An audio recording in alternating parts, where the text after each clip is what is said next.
Hallo und herzlich willkommen zum mittlerweile 6. Teil der Honda CBF 1000 Reihe.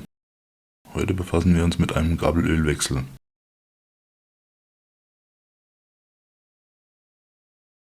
Wenn die Federgabeln rund um die Simmerringe feucht werden, wie hier im Bild zu sehen, ist spätestens jetzt ein guter Zeitpunkt, um das Gabelöl und die Simmerringe zu tauschen. Beim Lösen der Gabeln beginne ich immer die obere Gabelklemmung zu öffnen und die Topcaps etwas zu lösen, da man die im ausgebauten Zustand einfach sauschwer aufkriegt.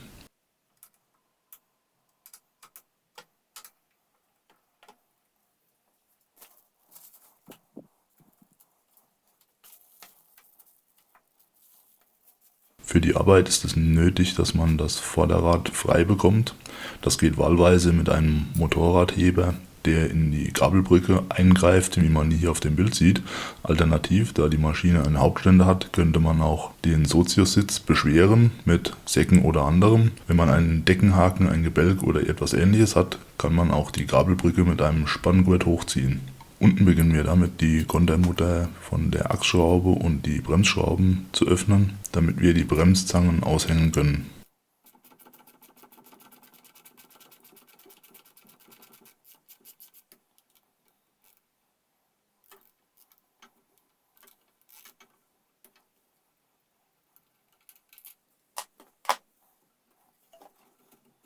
Wer sich wundert, dass die frei hängen und ich die nicht stütze, die Bremsleitungen werden gewechselt, das heißt, bei denen ist es tatsächlich völlig egal, ob die hängen oder abgestützt sind. Das Ganze auf der anderen Seite natürlich ebenfalls.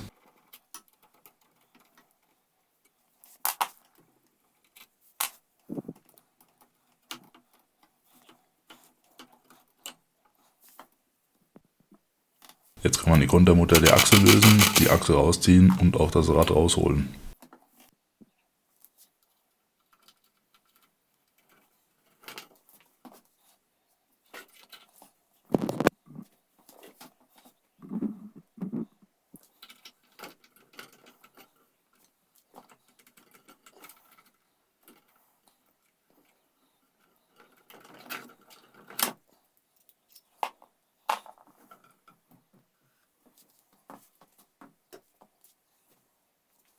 Es muss noch der Kotflügel entfernt werden, genauso wie die Leitungsklemmungen von den Bremsleitungen.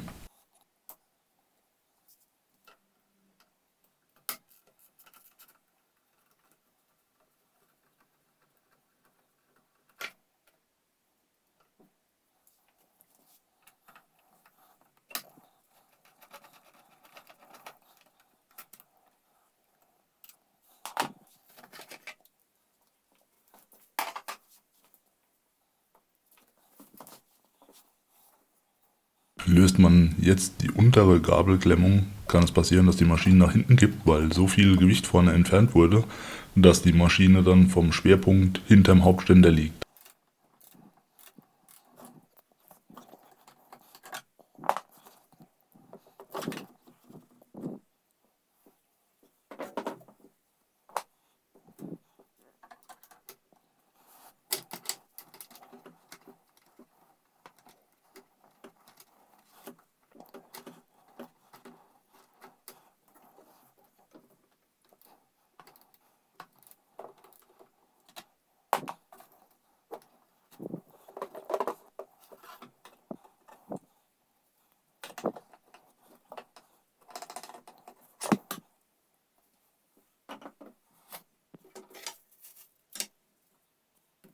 Wenn die Gabeln jetzt komplett draußen sind, kann man die Topcaps lösen, sollte am Ende etwas mit der Hand draufdrücken, damit der letzte Gewindegang nicht ausreißen kann, und kann die Gabel dann oben unten lösen. Ich habe die Topcaps selbst drin gelassen und die untere Gabelbefestigung gelöst. Auf diese Weise sieht man das Innenleben nach dem Herausnehmen mal komplett.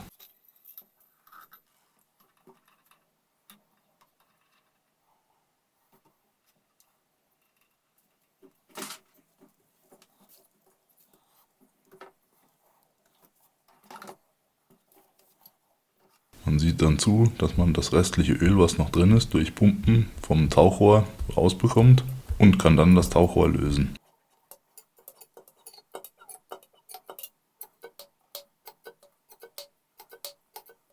das Tauchrohr zu lösen, entfernen wir die Staubschutzkappe. Mit einem Schraubenzieher sehr vorsichtig hebeln, dass man ja nicht das Tauchrohr erwischt. Danach kann man die Federklemme anhebeln, damit die rausgeht. Sieht jetzt übrigens auch den Grund, warum die Gabel undicht war, und kann dann den Simmerring rausholen.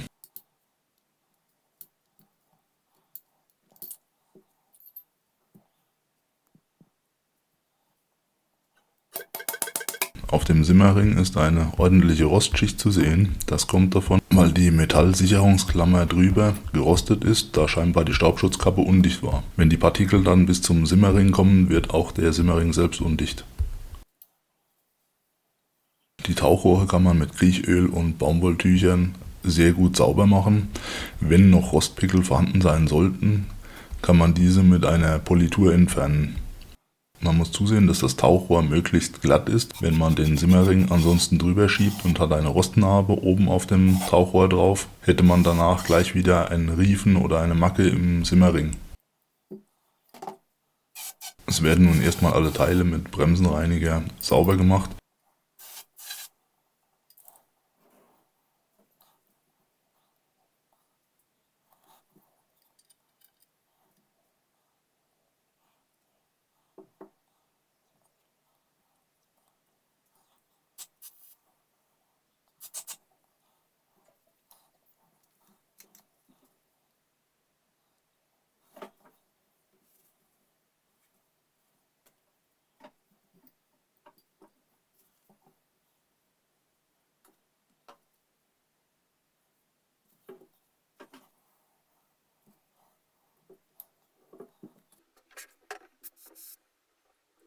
Nachdem man die Gleitbuchse unten auch kontrolliert hat, die noch drauf sind, ob diese Riefen haben, kann man jetzt beginnen, den Simmerring wieder zu montieren. Dazu noch einmal das Tauchrohr sauber machen, und zwar wirklich pingelig sauber, damit der Simmerring nichts abbekommt.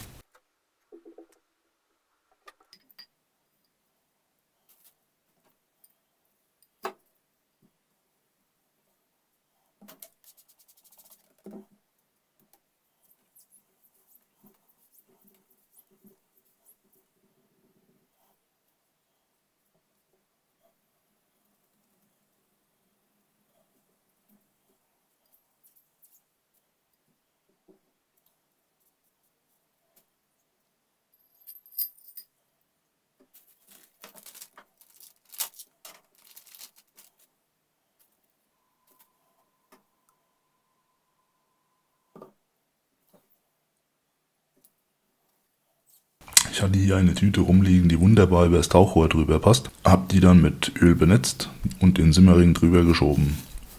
Auf die Art wird das Risiko, dass der Simmerring beim Montieren schon undicht wird, minimiert.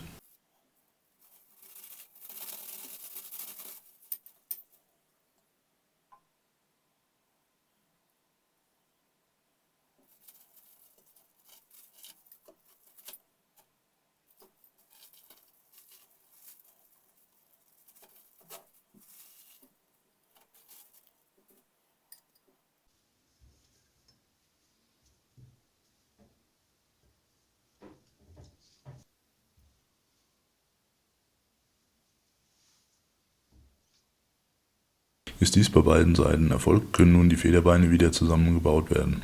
Dazu wird unten wieder die Stützhülse eingeschoben ins Tauchrohr.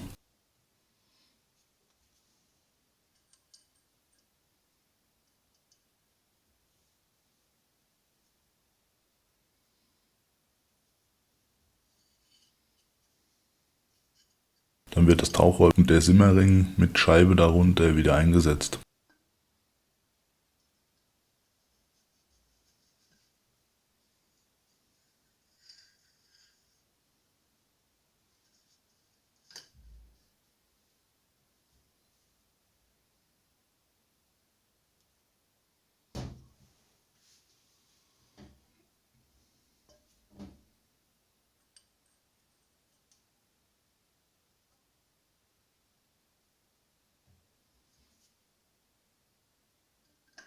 Um den Simmerring wieder fest zu bekommen und weit genug nach unten, damit man die Federklemmen wieder einsetzen kann, das sogenannte Gabelsimmering-Eintreiber. Gibt es von verschiedenen Herstellern, mittlerweile sogar als 3D-Druckvorlage. Eintreiben heißt ja immer irgendwas schön reinhämmern, also machen wir das damit. Wenn der Simmering komplett drin ist, verändert sich auch der Ton beim Reinschlagen. Beim Eintreiben natürlich. Danach kann der Halteclip wieder drüber gesetzt werden, damit sich der Simmering nicht löst während der Fahrt, und die Staubschutzdichtung oben wieder aufgesetzt werden. Die kann man meistens sogar mit dem Finger wieder reindrücken.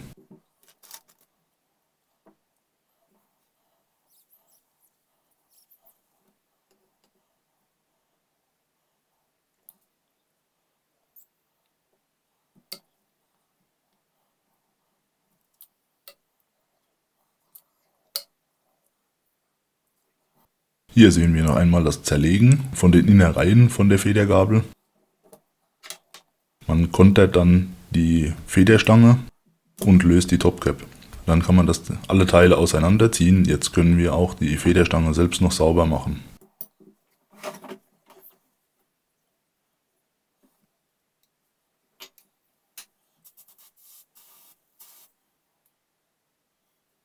Bei der Feder sieht man schön, dass es sich ab Werk auch schon um progressive gehandelt hat, da sie oben weiter auseinander sind und sich nach unten verengen. Dies dient dazu, dass die Gabel beim Eintauchen anfangs noch weich einfedert und je weiter sie reingeht, umso fester, umso härter wird, damit sie am Ende nicht aufschlägt.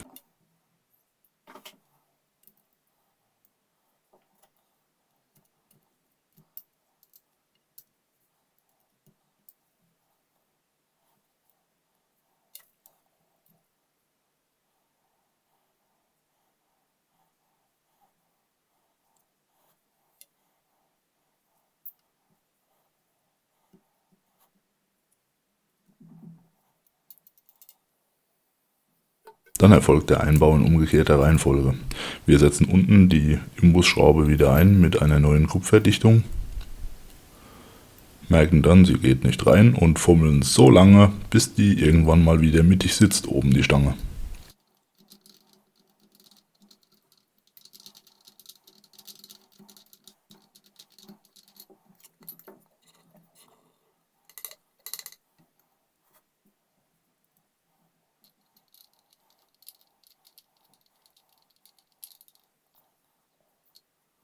Es reicht hier handfestes Anziehen, da ein Anziehen mit Drehmoment meist nur im eingebauten Zustand vernünftig funktioniert.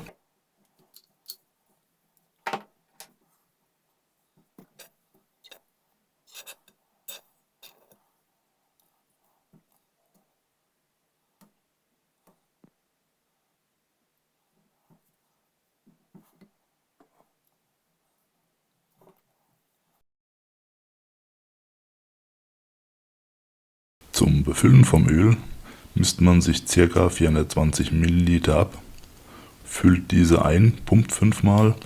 Danach sollte der Flüssigkeitsstand vom oberen Rand des Tauchrohrs bis wo das Öl anfängt 180 mm betragen. Circa. Da ich weiß, dass der Fahrer der Maschine etwas schwerer ist und teilweise auch mit Gepäck reisen möchte, habe ich etwas mehr Öl reingepackt, damit ich auf einer Höhe bin von 160 mm, dadurch wird die Federung straffer.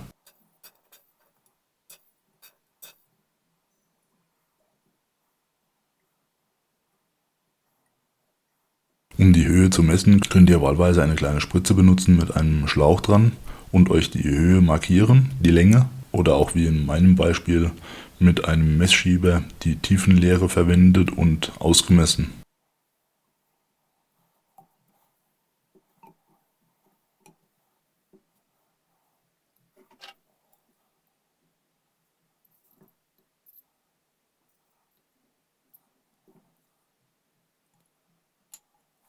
Angegeben wird das Messen und der Flüssigkeitsstand übrigens immer ohne eingesetzte Feder. Passt die Füllhöhe, kann jetzt die Feder, die Scheibe und die Hülse wieder rein und die Topcap wieder festgeschraubt werden.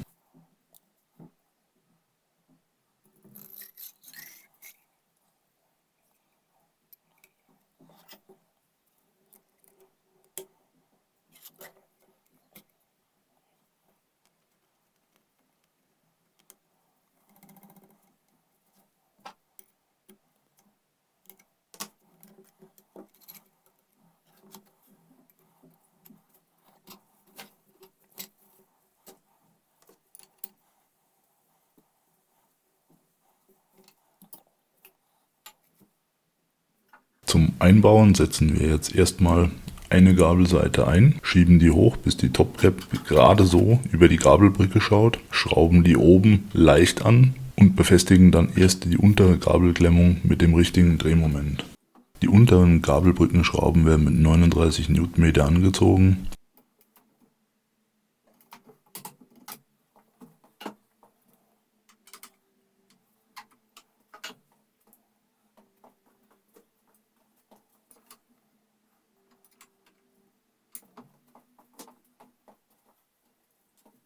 Danach kann man die Topcap mit 22 anziehen und auch die obere Brückenschraube mit 22 befestigen.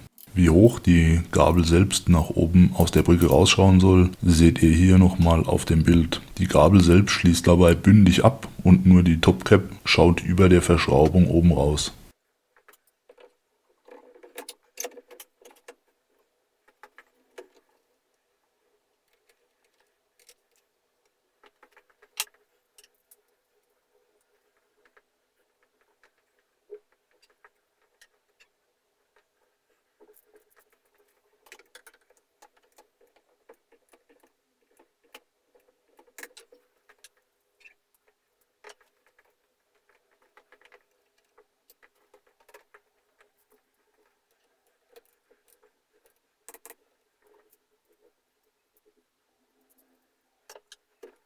Der Zusammenbau geht dann natürlich in umgekehrter Reihenfolge.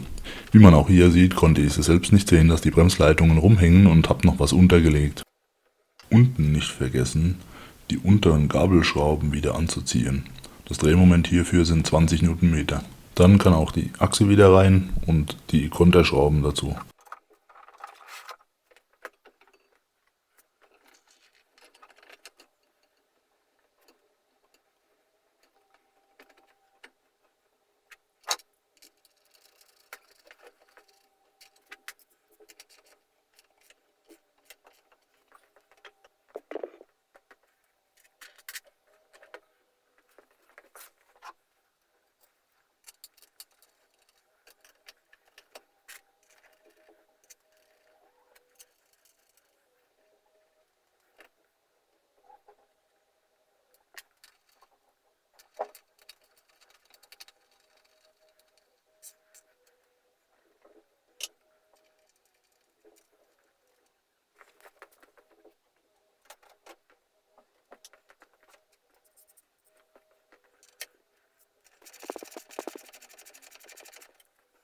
Ich bedanke mich recht herzlich fürs Zuschauen, wünsche euch noch eine gute Zeit. Schaut gerne wieder rein und abonniert den Kanal.